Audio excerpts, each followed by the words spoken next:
If you've been involved in photo or video for any stretch of time, you've probably heard this phrase: the best camera is the one you have with you. And to be honest, I completely agree. Now, most of the time, this is the camera I have with me the most. This is my iPhone, and it's a fantastic photo and video device. Now, for the purpose of this video, I'm going to rephrase it slightly and say that the best camera is the one that you have.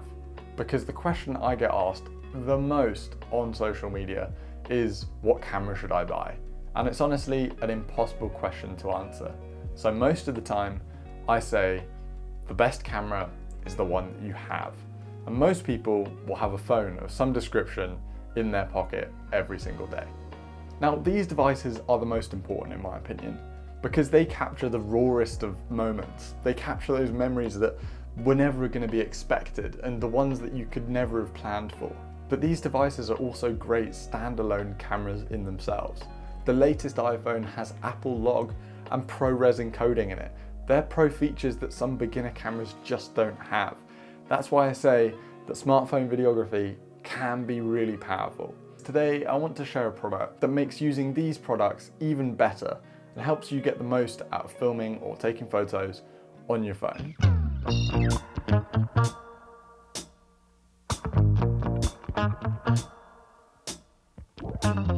So this is the newer iPhone 15 cage. This is the iPhone 15 Pro Max cage. It's an all metal cage built to a really high standard. It's got a bunch of mounting screws all the way around the edge, as well as some soft touch buttons to be able to access all of the buttons as you normally would. These aren't clicky, but you can feel the buttons underneath, which is really useful.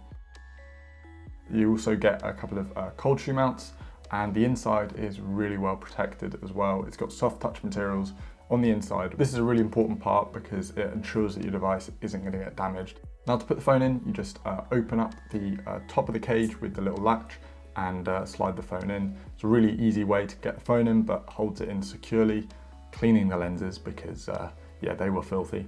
But as you can see, you can still access all of the ports, and the phone is really well protected. It's a very rugged sort of cage. It protects all the aspects of the phone, lenses and front screen really well, despite being fairly minimal. Now let's add some accessories to make this really useful. These are the side handles, and you also get an Allen key. They can be screwed into any of the side mounting points, just mainly by hand, but the Allen key is used to tighten them up so that they're even more secure for your use. This is the horizontal configuration, but as you'll see in a moment, you can actually attach these in a vertical configuration as well,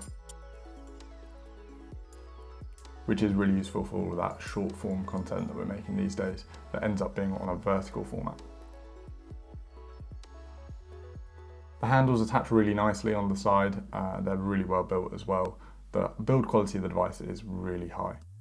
The cold shoe mount can be used to attach any additional accessories you have. Just showing a couple here, some microphones, a transmitter or whatever you want. But that's a really useful addition as well. Now this is the front mounting plate, so you can add additional lenses. That just clips into the top mounting holes. It's also built from metal, so it remains the same high build quality. And this is the anamorphic lens. It's one of the lenses that they sell, and you can use to enhance your video making as well. You'll need an app like the Blackmagic app to be able to see it properly, but I'd recommend that anyway. Alright, so your phone's in the cage, but what actually makes this an improvement on your photo and video production? Let me show you. To help me explain this, I'm going to take you back to a couple of the fundamentals of filmmaking. Firstly, keeping your footage stable. Now, in 99% of your shots, you're going to want your camera to be nice and steady, to be able to show your audience what you're showing on camera clearly. Now, there are many ways to achieve steady footage. However, my favorite is to use my hands. I love handheld footage. It does have a natural sort of shape to it, but you can achieve steady, completely watchable, and actually really immersive footage by steadying with your hands. Phone brands are always on the hunt to make these devices lighter and easier to carry around on a daily basis, which is fantastic. However, it's not fantastic if you're looking to get steady footage, because the lighter your device, the more micro jitters you're going to get when you're filming with it. Now, what can you do to combat this? Well, make your device heavier. The cage itself isn't that heavy, but just adding it to your phone adds that little bit of extra weight. Now, not only have I just added some extra weight with putting these handles on, I've also added better points of contact. Holding your phone without the cage can be awkward. You're trying to avoid getting your fingers on the lenses, and where can you touch with these lovely backs of these phones that are all glass and stunning. They're beautiful devices, but not practical to be holding for filming, particularly for long periods of time. Not only do they add a little bit of weight, but they allow you to hold the camera in a much more natural position, and a position that allows you to hold the camera with much more stability. So that's fundamental number one, keeping your footage stable. Now, the second fundamental I want to talk about gets a little bit more technical. We're going to talk a little bit about exposure. Most films and videos that you see on a daily basis are shot in 24 frames per second. This is what's considered to be the most natural, true-to-life frame rate. Now, to achieve a true-to-life look with your videos, you'd like to be achieving a little bit of motion blur in your footage. Now, I wave my hand here, you can see that my fingers sort of go a bit blurry when I move them. That's normal. That's what we see with our eyes. We want to achieve the same thing when it comes to our video. In order to achieve this, we follow something that's called the 180-degree shutter rule. We take our frame rate, double it, and make that our shutter speed. So if I'm filming this video right now in 25 or 24 frames per second, I'm filming at 1/50th of a second for my shutter speed, and that gives me this lovely blur. Now, for the purposes of this, I'm gonna break the 180-degree shutter rule. Now, I've put my exposure way up, so this probably got quite noisy, but I've now made my shutter speed 1/200th of a second, and I'm still filming at 24 frames per second. And as you can see, it looks a little weird. My hand is looking very strange, and it will look a little bit dysfunctional because I don't have as much motion blur in my hand. Now, how does this link to filming on your phone, and how a device like this can help? Well, on most new phones, you can choose the frame rate that you shoot your videos in. If you'd like to achieve that cinematic motion blurry look, you're going to need to be able to control your exposure. Now, obviously, a phone without any sort of external accessories just can't have a filter added onto the front because it's just not built to have it. But these devices with the log profiles and ProRes footage, but there's nothing that lets it down more than having an incorrect shutter speed. If you're filming outside and it's really bright, your camera is automatically going to up your shutter speed to be able to get the right exposure. But in doing that, it's going to expense that true to life look.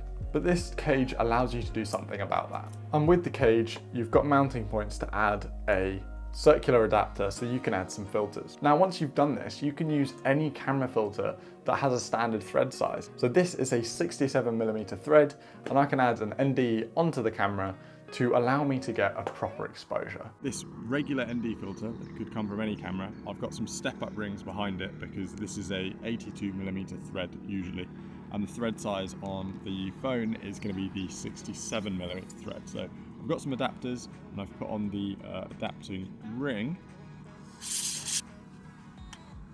And then I'm just going to adjust this so that we can get our shutter to what it should be, which at 24 frames per second should be something around 1/50th. And then I can just adjust about 6 stops of ND on there. And just checking my histograms and stuff, I'm pretty happy with that exposure, so I'm just going to lock that. The main thing that separates phone shot video from looking professional is just it having the wrong camera settings. The sensors, the technology, the lenses are all fantastic, but phones as they come don't come with the adequate ways of adding the accessories that you need. And that's how this iPhone 15 cage from Neewer can help improve your iPhone filmmaking. The links to all the products I've shown in this video are going to be down in the description if you'd like to check them out. Again, a massive thank you to Neewer for sending out the cage so I could showcase it in this video. That's about it for me today. Hope you enjoyed the video. If you found it useful, make sure to leave a like and a comment down below. I'd really appreciate it. We've got lots of cool videos and products to show you this year, so if you are interested in that sort of thing, hit the subscribe button and support the channel. I'd really appreciate it. Have a great rest of your day, and I'll see you in the next one. Well, I mean, if you want to do like a vlog, it'd be ideal, but I don't know, I don't think this is the setup for walking around filming yourself. It seems a bit obnoxious, but fun and funky. I really like this one. I can definitely do some cool stuff. It is filthy,